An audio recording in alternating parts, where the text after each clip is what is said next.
Good morning. Hey friends, it's Lindsay here with Paw Prints Around Town, Paw Prints University.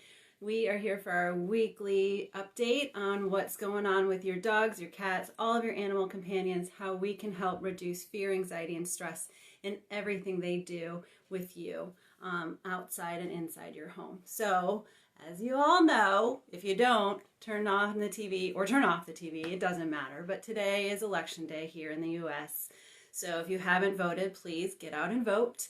The polls are open today in every county and every city, I hope, and across the country, and every vote counts. So please get out and vote. Today here, we're going to take a few minutes off of the election cycle, the news cycle, and talk about all things dog related. So I just needed to share that with you. You know, like one of the things about all of the tension and everything going on around the country is that our dogs and our cats and our chinchillas and our small mammals and our birds, they don't really care about what's going on in the election. What they do feel, though, are your feelings. They can feel those emotions. They can feel how you're feeling. So if you're feeling positive, they're going to be feeling more positive. If you're feeling sad, they're going to support that sadness. Dogs and cats are really good about cuddling with you when you're in pain and supporting you when you need them the most, right?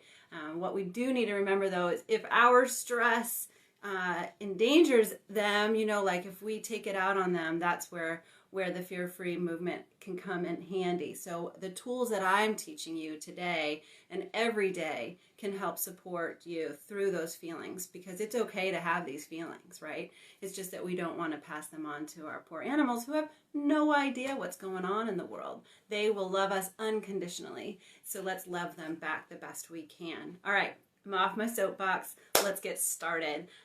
Last week, I don't know, did you all see it? Cruella came and visited, and it was hilarious. So I hope if you didn't see it, go check it out on our YouTube Paw Prints University page. Please subscribe, and you can see all of the videos to help you with your animals.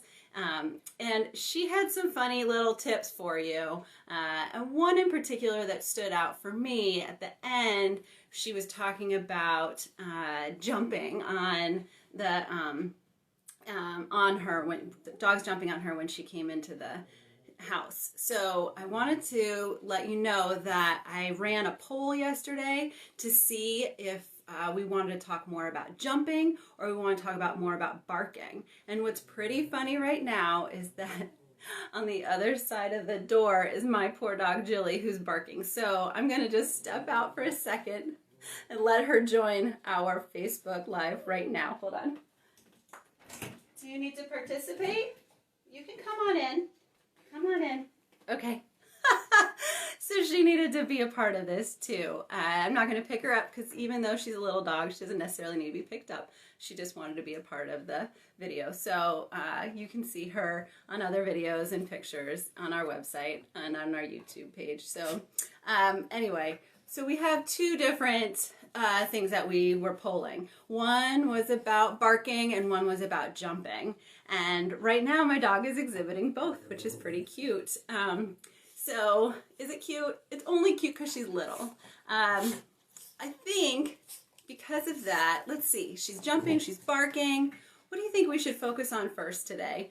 I did take the poll and I got some great responses from you guys. You sent me some nice messages letting me know how you feel about it. And this is hilarious. We're going to keep this one forever. Anyway, so I just wanted to say that Cruella last week didn't quite express to you all how I would share with you some ideas on how to reduce the barking and jumping in particular. So today we're going to focus on the jumping. And I have 5 tips, as I always do. So 5 quick tips on how to help reduce the jumping, how to support your animals, to give them some other ideas on what to do when they're jumping, right? Okay, so with that all out of the way, let's get started. The first one, And this is really crucial. And it's very funny that Jilly is over here doing this right now, because the first one I want to say is size doesn't matter. What does that mean? It does not matter if your dog is this cute little 12-pound dog or if it's a 150-pound Mastiff. I don't want a dog jumping on me when I walk into the house.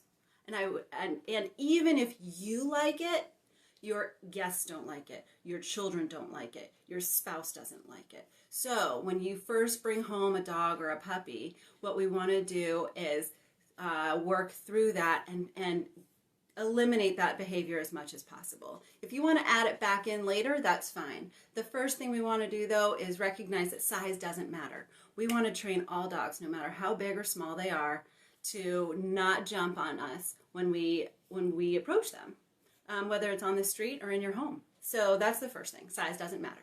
The second thing I want to say is why they're jumping. Let's talk about that. Why are they jumping? They're jumping because they're excited. They're jumping because they want attention. So if we want them to stop jumping, one of the things we want to do is ignore them. We want to turn our back to them. We want to wait to acknowledge them with anything, either our body movement or verbally when they are calm. So, like my dog was jumping and jumping and jumping, and I really just basically ignored her. I let her come in and see what was going on, and then I just let it go, right? I just ignored it until she stopped, and then I gave her some attention, and then she walked away because she realized that that was it, you know? And so one of the things that we need to do is turn our bodies when they are jumping on us. That's the first thing that I always recommend to people. Oftentimes, children especially, if a dog comes toward them and starts to jump, what is their first reaction? It's to go, ah, right? And they get all excited. And so what that does to a dog, when we think like a dog, is that they say, oh, that means that they want to play some more. And that's not necessarily true. So the kids are scared, the dog's jumping, and it's getting worse and more and more and more. And in order to prevent it escalating, what we really want to do is ignore the dog. So we're going to turn our body away and wait for them to have 4 paws back on the floor before we acknowledge them, before we say hi. So that's the second tip I have for you today. The third thing I want to say is that one of the things that I teach for dogs jumping inside the home is oftentimes dogs jump when they're greeting, right? So you come in the house, you've got 4 bags of groceries, you've got 2 kids, you've got the water bottle in one hand, your keys in the other, you're juggling. Okay, that's me. But like, maybe you can relate. So I've got all this stuff, and I don't necessarily need a dog running down the stairs to greet me with jumps, right? So one of the things that I like to let people know that they can do, that this is an option, is to block the entryway. And that means either your dog is sectioned off in another part of your house, whether it's in a crate or whether it's just in another area so that they don't have access to the front door, or you can put up like a gate, like a X-Pens or whatever just around that area, or block them off in another area of the home. So those are some suggestions. They don't need to greet me or any of your guests at the door. They just don't. So that leads to my next tip, which is about training them some cues. And one of them that I really, really like to have in place is place. The one I really like is called place. And the reason why I like this is because it's useful and you can transfer it to any place in your home or when you're away. So it's a great one to have. So you start out with some kind of a crate pad, towel, yoga mat, some kind of blanket for them, their dog bed, whatever it is, and you train them to go to that place. You train them to go to that place when people are coming to the door. You train when they just need a break.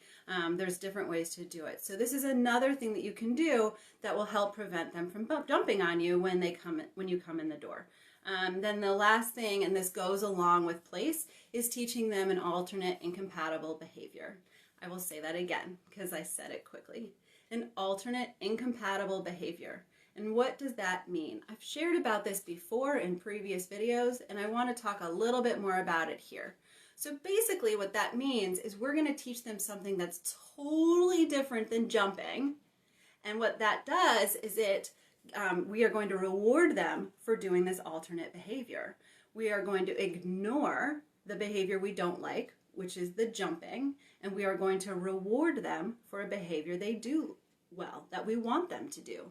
So in the case of jumping, we are going to ignore them when they jump, and we are going to reward them when all 4 paws are on the floor.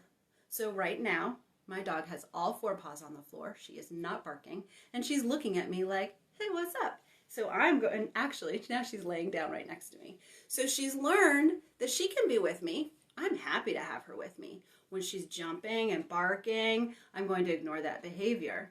So she's learned that I'm going to give her as much attention as I can as soon as this video is over, because she's doing a great job hanging out with us today.